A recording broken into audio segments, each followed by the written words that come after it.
kanarratti waaqii dhiyeeffate. Egaa tokko tokkoon keessa itti deemna.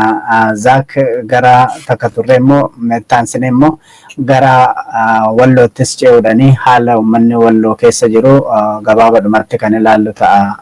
Zaak dabareen keeti.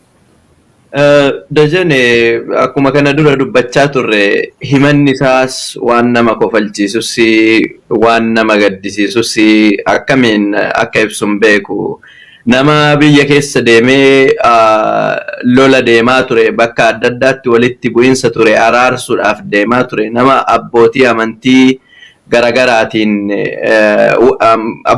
garagaraa wajji ta'uudhaan biyyattii keessa deemaa araara adda addaa gochaa ture. Akkuma yaadannu walitti bu'iinsa daangaa Somaalee fi Oromiyaa wajji wal qabatee ture irratti ilaalchisee jaarsota biyyaa naannoo Somaalee fi Oromiyaa keessaa walitti bahan gara naannoo Direedawaatti walitti qabuudhaan gara Beenishaangul deemuudhaan naannoo sanitti rakkoowwan uumamaa jiran furuudhaaf waan jawaarfa gochaa turan namoonni hundinuu yaadatu. Abbootii amantii namoota amantii garagaraa qaban walitti buusus kan jedhu namoonni kunniin baay'inaan isaanummaan composition immaan mataan isaaniitiyyuu namoota amantii garagaraa hordofanidha. Namoonni amantii garagaraa hordofan kun wajji ta'anii amantii kamiin akka walitti buusan. Egaa yoo amantiidhaan walitti buusuu jedhame jalqabayyuu isaan eegaluu kan qaban ofii isaaniitii walitti bu'uudhaan filaa ta'uu kan qabu jechuudha. Namoonni amantii garagaraa qaban amantii kam akka walitti buusuudhaaf walii galannaan galu.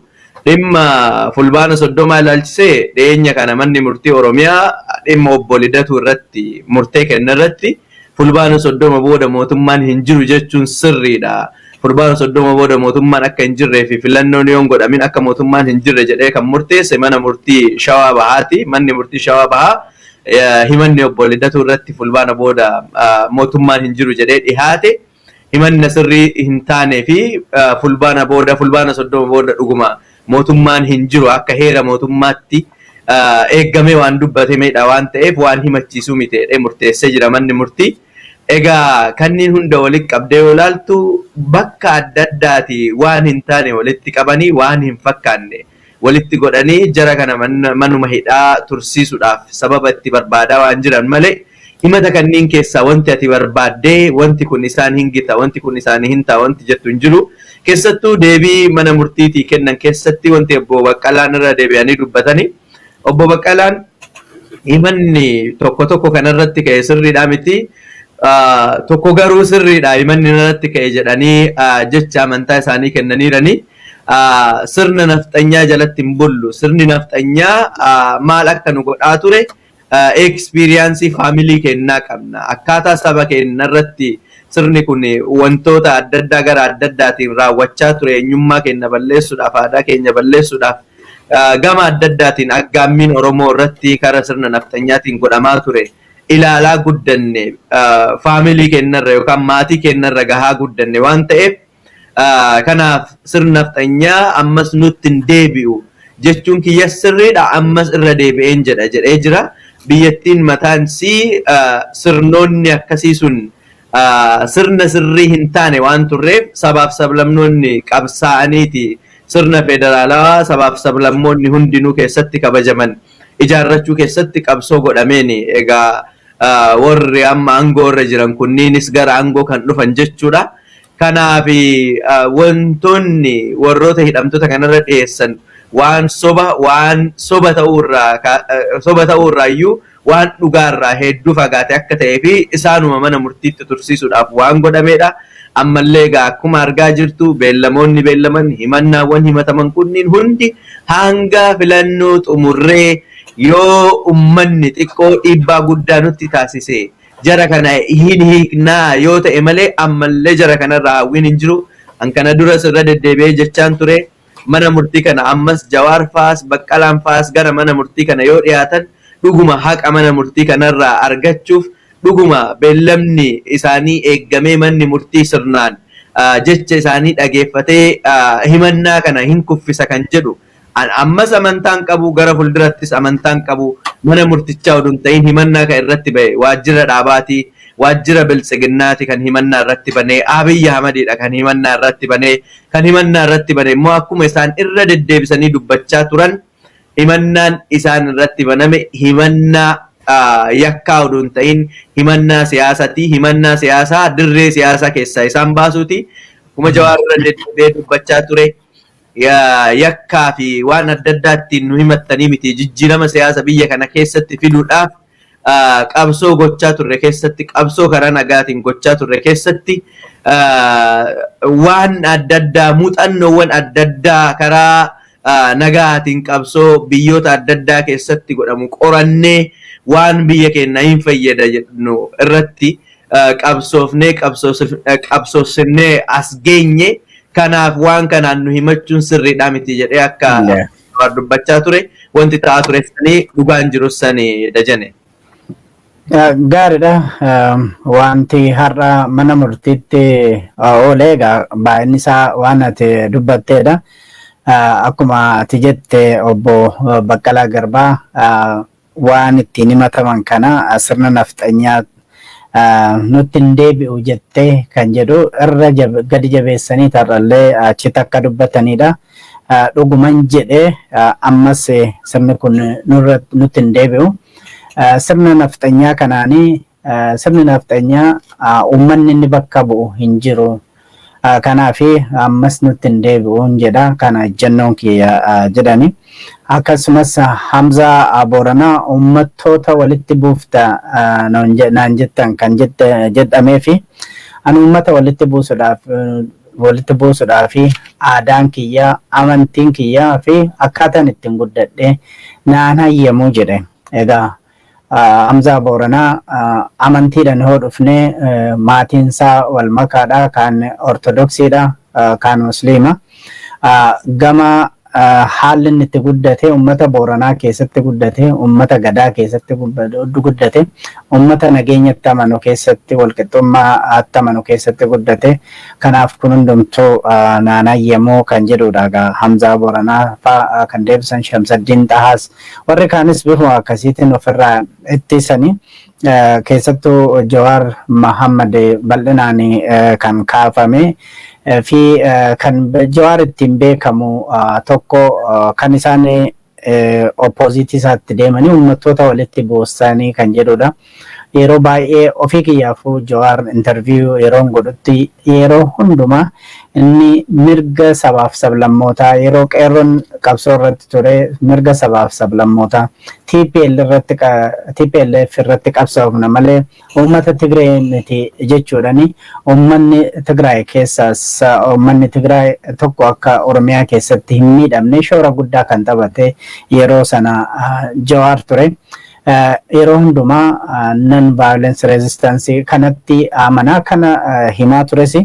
Egaa wanti inni barates yeroo baay'ee dubbatus tarii of defend gochuu kanarratti kan ka'us yuunivarsiitiota gugurdaa adda addaa keessatti kan barate kana keessattuu gara biyya Eeshiyaa yeroo ture naannoo sanarratti rakkina walitti bu'iinsa uummataa akkamitti akka hiikamuu fi ofii isaatiif immoo iddoo adda addaa biyya Hindii akkasumas gara Yugoslaaviyaa iddoo rakkoonni jijjirutti akkamitti karaa nagaatiin rakkoon jiru hiikama kan jedhu kanarratti hojjetaa ture muuxannoo qaburraayi. Erga biyyatti deebi'ees har'a kan inni ittiin himatame tokko keessa uummata walitti buusuu keessa uummanni Amaaraa irratti miidhaan akka qabu goosifte fa'aa kan jedhudha. Jawaar akka biyyatti dhufeen otoo namoonni qaamonni tokko kaan mormanu dura akka biyyatti galeen gara Baahir Daaritti kan qajeele ture. Achitti akkamitti Oromoon fi Amaarri wajjin jiraachuu akka danda'u dargaggoonni kun karaa nagaatiin uummanni akkamitti wajjin jiraachuu akka danda'u akka barsiisan kanaaf akka falman karaa nagaatiin akka falmanidha. Jalqabuma akka biyyatti galeeni Baahir Daar dhaqee kan dubbate.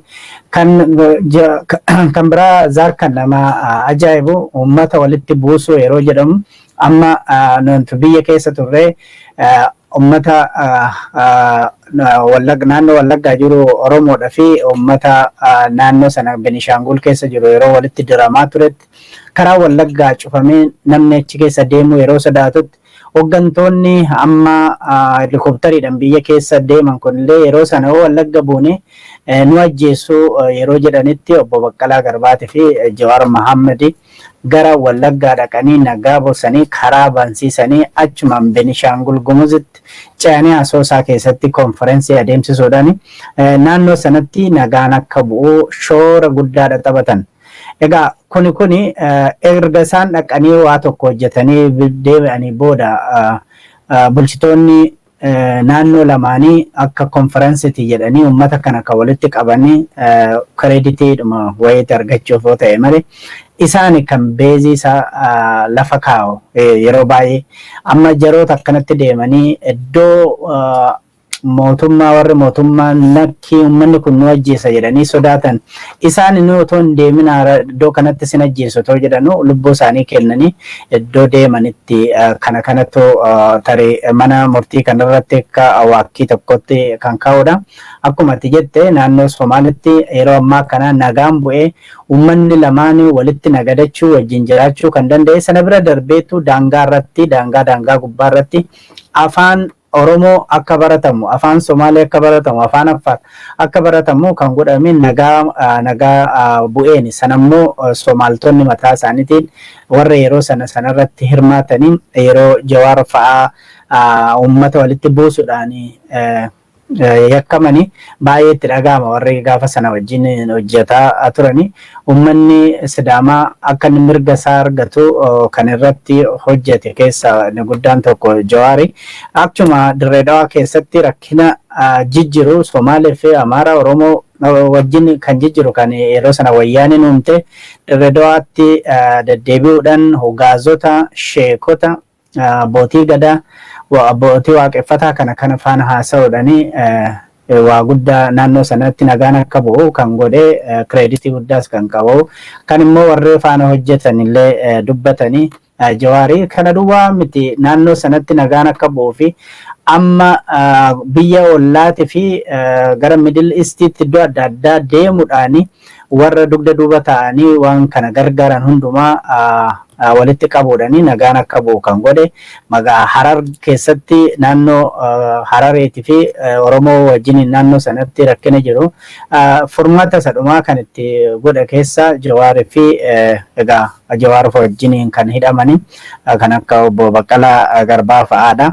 Egaa walumaa galatti kan si ajaa'ibu Zaak hidhannoodhaan dargaggoota gurmeessuudhaan hidhannoodhaan mootummaa garagalchuu fi yeroo jedhamu yeroo biyya ture sanatti wobooni nagaadhaan haa galuu jedhee obbo Baqqalaa wajjiniin inni Jawaar gara kibbaatti obbo Baqqalaa fa'aa immoo gara dhiyaatti abbootii gadaa wajjiniin yeroo bobba'ani. Jawaar yeroo hundumaa kan jedhaa ture siyaasa Itoophiyaa siyaasa biyyattii sana keessaa qawwee baafneti karaa nagaatiin haasofna karaa nagaatti siyaasa nagaatti deebifna jecha kan turedha. Egaa kana qabxiin gurguddaan irratti Jawaar fa'aa himatamanii isaan isarraa amantaa fi waakkii waltajjii jedhu irratti lakkii kun hundumtuun hin laallatu inni kun hundumtuu kan ta'ee fi ani fi isaanii fi paartiin isaanii akka mo'an waan beekanii fi warri mootummaa irra jiranii yookiin immoo warri biyya bulchaa jiranii karaarraa nu maqsuudhaa fi shira xaxamee kan jedhu akkasitti kaasanii Jawaar fa'aadha. Walumaa galatti hidhamtoonni siyaasaa Oromoo gama tokkoon namni baay'een kan itti gammade Jawaar Zaak hidhamtoonni siyaasaa Oromoo du'arraa baraaramanii har'aa gadi ba'anii uummanni isaan argu gama biraatiin immoo waan itti yakkaman kana waan sobaan itti yakkaman kana ofirraa faccisoo ofirraa qoluudhaaf sadarkaa sanaa ga'u lubbuun har'a ga'uu isaaniitu waa guddaadha kan jedhudha gama kanaan kanatu jira. Mee nu dhaqqabsiisuu danda'e viidiyoo takkatu jira karaa teeknishaana kennaa ergeen jira yoo dhaqqabuu danda'e ni ilaalla. Bakka irreechi naannoo Arsiitti kabajamu tokko Qees Balaayifa wajji deemanii Jawaar faati waa'ee sabaaf sablammoota waliin kabajan jiraachuun faayidaa akkamii akka qabu sabaaf sablammoonni naannoo Oromiyaa keessa jiraatan obbolummaadhaan wal kabajanii uummata Oromoo wajjin akka jiraatan gochuu keessatti shiroota yeroo adda addaa xaxamaa ture sanaan akka hin dogongorree fi wantoonni bakkee adda addaatti warri mootummaa mataan isaanii bakka adda addaatti deddeemanii kaasaa jiran irraa qeerroo fi qarreen Oromoo of eeggachuu akka qabdu bifa adda addaatiin bakka adda addaatti deemee waan dubbachaa ture tokkotu jira. Mee yoo danda'ame yoo dhaqqabame waan daqiiqaa 3 akkas wahii waan si ajaa'ibu isaan mataan isaaniitu osoo dhugumaan bakka hundattuu walitti bu'iinsa amantaadhaan sabaan bakka adda addaatti godhamaa jiru kun jara kanniiniin liid godhamaa kan tureeti. Egaa erga mana hidhaa seenanii almost ji'a 8 yookaan 9 ta'e rakkoon biyyattii keessatti babal'achaa walitti bu'iinsi isaan mataan isaaniitiin shiraniitti deemaa turan kunoo ammaan tana wallootti waan ta'aa jiru argaa jirra. Waan ofii isaaniitiif faabrikeet godhanii itti adeemaa jiran akka ta'e kana tokkoon yeroo dhuma xiqqoofillee ta'u siyaasa biyya sanii keessa Jawaarfaati baguma hidhamanii wanti biyyi sun maal akka fakkaattu biyyi sun garam akka adeemtu baguma arganiin jedha. Warri sirna nafxanyoota leellisanii 24/7 miidiyaa isaanii gubbatti gara adda addaatiin rakkoon biyya kanaa Jawaar yoo hidhame biyyi sun nagaatti ceetii, Jawaar yoo hidhame Baqqalaan Faati yoo hidhamte paartileen Oromoo dirree siyaasaa keessaa yoo bahan siyaasni biyya kanaa karaa sirrii dhufa jedhanii waan hundayyuu kontiroolii isaanii harka galchanii waan hundayyuu arga isaan kontirool godhanii booda baguma waan kana hunda waan biyya keessatti amma deemaa jiru kana baguma argani eenyutu akka rakkoo qabuu fi eenyutu oomishaa akka ture wantoota kana suutumaan ifa bahaa akka dhufedha. Egaa Jawaar rakkoo biyya sanaa uumaa ture. Egaa Baqqalaan rakkoo biyya sanaa uumaa ture. Egaa Hamzaan rakkoo biyya sanaa uumaa ture. Egaa paartileen siyaasaa Oromoo rakkoo biyya sanaa uumaa turani. Hooggantoonni isaanii paartilee Oromoo almost gurguddoo kan jedhamani almost 100% jechuun hin danda'ama.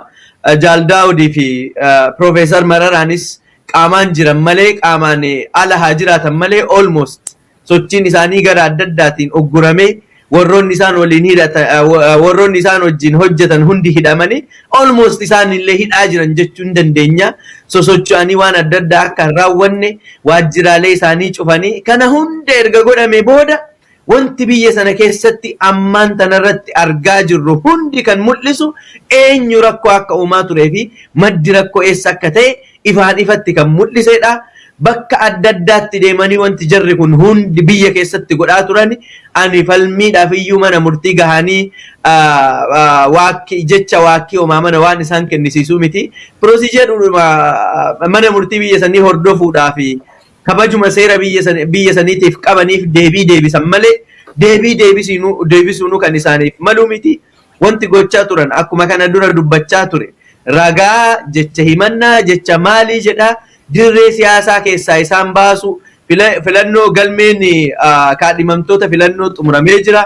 Paartileen siyaasa Oromoo dirree siyaasaa keessaa bahanii jiranii ammas kan sodaataa jiran jarri kun yoo baafne jarri kun yoo gadi baate filannoo sobaa nuti itti adeemaa jiru kana kan ammaa kana caalaan nu saaxilanii harka qullaa nu hambisnu kan jedhuudhaan ala ammaan booda egaa kaadhimamaas ta'anii filannoo sobaa isaan ittiin adeemaa jiran kanaaf dhiyaachuu hin danda'anii paartileen isaanii almost diigamanii jiran jechuun hin danda'ama. Bakkeewwan muraasatti kan jiran bakka bu'oota paartilee isaanii kaan hidhanii kaan ajjeesanii kaan biyyaa baasanii bikka akkanaatti ammallee mana murtiitti isaan dhiyeessanii jecha waakkii kennaanu anaaf is very immoral. Warrummaan dirree siyaasaa biyya sanitti sababa isaaniitiin banameen ergamtummaa wayyaanee jalaa bahanii amma immoo ergamtuu sirna nafxanyaa ta'an kunniin baroota waggaadhuma 2-3 gara duubatti yoo deebinu wayyaanee ergamuu sana akka hojiitti ilaalanii qabsoo karaa nagaa kana mormaa obbo Abiy Ahmed mataan isaa televezyiinii gubbaatti deddeebi'ee wantoota inni dubbachaa ture keessa akkuma dheengaddaa gaafa lagannaa nyaataa jarri kun godhanii miidiyaa gubbaatti bahee ciree laaqanaa fi irbaata isaanii nyaata mana murtiitti gahaa hin beelofne hin nyaanne jechuun wanti akkanaa kun waan faashiniin itti darbe jechaa ture. bara wayyaanee sana Abiy Ahmed mataan isaa miidiyaa gubbaa ol bahee gabaa karaa cufuun lagannaa gabaa gochuun kun waan faashiniin itti darbe kun waan ummata miidhu malee waan ummata fayyaduu miti jechaa ture. Namuma akkana jechaa turetti qabsoo karaa cufuun qabsoo gabaa cufuun qabsoo Oromoo fi Oromiyaan guutuun itti hirmaattee sirna sana bahiinsaa fi galiinsa dhorkite sanaan gara aangootti dhufee jechuu. Namootuma kanatti arras sirna nafxanyaa nurratti deebisuudhaaf jara wajji ta'anii qindaa'anii kunoo akkuma booddee irraa akka ajandaa lammaffaatti qabannee jirru ummata Walloo kan ficcisiisaa jiran ummata Karrayyuu kan ficcisiisaa jiran jarootuma kana jechuu. Ergamtummaan dhiiga isaanii keessa jira waan ta'eef dhiiga isaanii keessaa bahuu hin dandeenye Jawaar fa'a ammallee irra deebi'een dubbadhaa Oromoo fi Oromiyaan qabsooftee mana hidhaati gadhiisiftu malee jara kana ammallee jecha waaqii isaanii dhagahanii dhugaa isaanii beekanii manni murtii gadhiisuudhaaf akka deemuu miti kan jiru jedheen siddeebisa Dajani. Zaak mana murtiitti odeeffannoon achi nu qabus kan jedhutti waakkannaa kana kan dhiyeessanii dhugaadhumatti mana murtii sana yookiin sirna biyya sanaa yookiin immoo sirna haqaa biyya sanaarraa dhugaa arganna jennee miti. Garuu deebisuun kabaja mana murtii kanaatiif deebisuu waan nurra jiraatu kan jedhu haasaan akkasii akka turedha achitti kan dhaga'amu. Egaa inni jalqabaa kan isaan jedhanii keessattuu Jawaar fa'a anii fi dhaabni kiyya kafaa'uun karaa nagaatiin dhaabni qabsaa'u akka nuti moonu waan beekanii fi kanaaf filannoo irraa ala nu gochuudhaaf nu hidhani. Kanammoo kuno yeroo iddan asitti qabamee kanuman dubbataa ture har'a ammoo kuno sinuu ijaam keessaniin argitanii kan jedhudha. Erga akkasitti Jawaar kan dubbate yeroo baay'ee mana murtiitti ani yakkaan raawwadhe hin jiru kan nu hidhanii jiranii fi akka nuti filannoo irratti hin hirmaanne yakka nutti funaananiiti kan jedhu har'a kan inni amma ammaatti dubbataa ture kun amma argitaniirtu jedheeti achitti kan inni hime.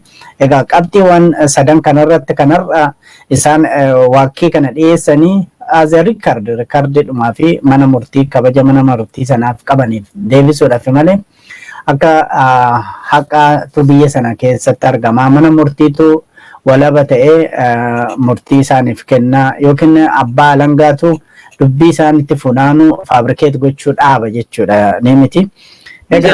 Viidiyoon sun dhaqqabee jira na fakkaata yoo fixatte gara viidiyoo sanii gaariidha. Itti darbina yoo qophii ta'ee teknishaaniin keenya sana rool nu yaa godhu sana booda itti deebi'ani.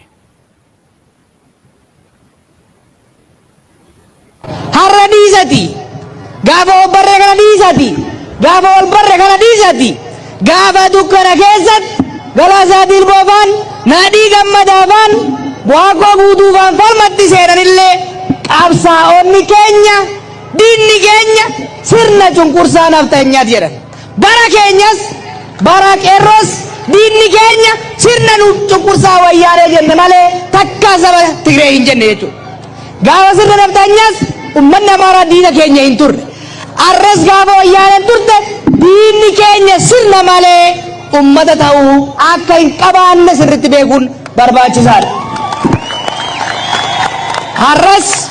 Har'as qe'ee keenya irratti biyya keenya irratti ayyaana keenya deeffannee yoo kabajannu gootota keenyan karaa yoo moggaafannu saba tokkollee tuquuf saba tokkollee xiqqeessuuf aarsuufi miti.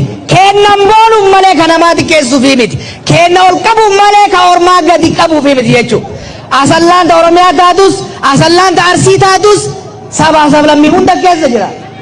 Amaarri nu keessa jiraata. Guraageen nu keessa jiraata. Silteen nu keessa jiraata. Hiyyeessa akka kennati maqaa isaatiin nagadan malee isaaf tirfiin buuteen beeydu jechuudha. Kanaaf qeerroo dhageessu sabni nu wajjin jiru hundi dimokiraasii nagaa keessatti carraaqqatee hojjatee akkuma keessanitti jiraata jechuudha. Kanaaf warri maqaa isin balleessuu barbaadu, warri Oromiyaa maqaa balleessuu barbaadu, ka Arsii maqaa balleessuu barbaadu, ka Cilaaloon maqaa balleessuu barbaadu sabaaf sablammii walitti naquu barbaada. Sabab sablammiin dubbiin qabnu. Sabab sablammii wajjin rakkannu. Wajjin hiyyoomne wajjin ajjeefamne jechuudha. Nuyi qeerroon nuyi manni Oromoo wabii walqixxummaa biyya kana wabii sirna federaalizimii biyya kana wabii wal kabajuu wal jaalachuuti jechuudha. Maaliif cunqurfamne beeyna maaliif ajjeefamne beeyna maaliif dhiibamne beeyna jechuudha. Waan ofirratti hin jaalanne namarratti hin jaalanne jedhaa miti rabbiin. Kanaafuu ayyaana har'a kabajattan kanas poolisii Oromiyaa wajjin bulchiinsa keessa wajjin haasabaa sablammii isinitti dhufu wajjin jiraattota magaalaa kanaa wajjin akka Oromootti qofa osoo hin ta'in akka ilma namaatti akka saba bal'aa magaalaa tanaatitti akka kabajattan hadaraa isiniin jaa takka isin abdadhee wayin saalfadhee beekaa har'allee yoo kataa'u taate kaleessa Finfinneetti irreessa irreeffannee yeroo murteessinu hogganoonni keenya yeroo murtii fudhatan magaalaan hin jeeqamti. Oromoof sabaaf sablammiin wal fixa. Namni hin dhuma yanitti warri jinni nutti yaamaa turan jechuu hin salphifne jechuu. Nama miliyoona 7 itti baane sabaaf sablammiin buqqa'ee dhufe biyya alaatii biyya keessaa walitti yaa'ee Finfinneetti otoo bishaan hin jigin imimmaan seetanaa qofti jigee nagaan irreeffannee adda galle akkasii mitire. Isin warri asallallee ayyaana keessan ayyaana irreechaa hogganoonni keessan obbo Abaadir obbo Huseen ayyaana kana hoggaa miidhaysan ayyaana kana qopheessanii haala mijeessanii yoo isin yaaman isin abdataniiti akkasii miti. Odoo isin abdachuu baatanii kanan godhan sila way saalfachiiftanii way gaabbiftanii akka gaabba way gootanii Oromoon walirratti hin gaabbu walirratti abdata malee. Kanaaf Oromoon gaabii walii ta'a kafana walii ta'a malee waliin gaabbisu akka boru gaabbu osoo hin ta'in bara dhufullee kana caala akka isaan godhaniif hamilee isaanii eeguuf ayyaanni kun nagayaan tokkummaan jaalalaan akka xumuramuuf yoo galtan immoo qushaasha lafatti takkitti osoo hin hambisin magaalaa tana akka itti argitan daran qulqulleessanii akka galtan. Ajaa'iba egaa Zaak yeroo baay'eedhaa fi kan laayibraarii keenya keessa yookiin dookumentii keenya keessa jiru ammani Jawaar argetti waanuma haasaa akkasiiti. Biyya keessatti immoo galee akkuma miidiyaatti hordofaa turre lafa dhaqee hundumaatti kana himaa keessattuu gara amantiitiin yeroo ka'u kan asitti ittiin himatame anaa fi waan amantii kabaju duwwaaf miti qaama kiyyaa jedhama. Haati kiyyaa warra haadha kiyyaa ortodoksiidha. Warra abbaa kiyyaa arsii musliima. Haati warraa kiyyaa protestaantidha. Ilmi kiyya immoo gaalaalaa jedha. So ofii isaatii fi anaa fi dhimma maatiiti malee dhimma amantaa duwwaa kabajuu mitiyyuu jedha. Yooduma akka silati kaafte kana namoonni faana hidhame dhaabbilee siyaasaa kana keessattis haa ta'u abukaatoo isaanii isaaniif dhaabbatanii falman kana yoo laalle kaan isaanii ortodoksii, kaan isaanii protestaantii, kaan isaanii musliima irraati, kaan isaanii waaqeffataa irraati. Kanaaf otoo nama warra amantii hin kabajne ta'e jarri kun